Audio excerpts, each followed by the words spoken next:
வணக்கம்.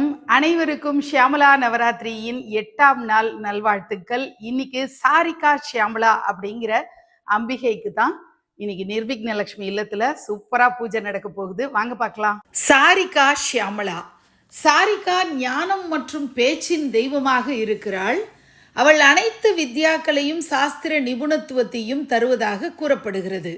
சாரிகா என்றால் சமஸ்கிருதத்தில் மைனா பறவை என்று பொருள். சாரிகாம்பிகா மிகவும் இயல்பான மற்றும் எளிதான முறையில் சர்வ வித்யா ஞானத்தை அளிக்கிறாள். சாரிகா தேவி பல வடிவங்களில் காணப்படுகிறாள். ஆனால் ஒரு பிரபலமான வடிவத்தில் ராஜஷியாமளா போன்று ஒரு கிளி, தாமரை, நெல், பாசம், அங்குசம், கலசம் மற்றும் சாரிகா பறவையை பிடித்து கொண்டு வீணை வாசிப்பது போல் காட்டப்படுகிறது. இந்த வடிவம் கல்யாண மாதங்கியாகவும் இருக்கலாம். சரியான தியான ஆதாரம் நமக்கு தெரியாது.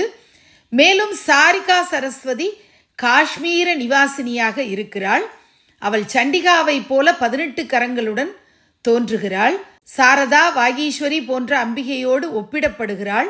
நிர்விக்னலட்சுமி இல்லத்தில் நடைபெற்ற சாரிகா ஷியாமளாவின் பூஜை குழந்தைகளுக்கெல்லாம் நல்ல பேச்சாற்றலை கொடுக்கக்கூடிய வகையில், அருட்கடாட்சத்தை அள்ளி வழங்கக்கூடிய வகையில் அமையணும்னு சொல்லி மனதார பிரார்த்தனை பண்ணிக்கிறேன். நன்றி.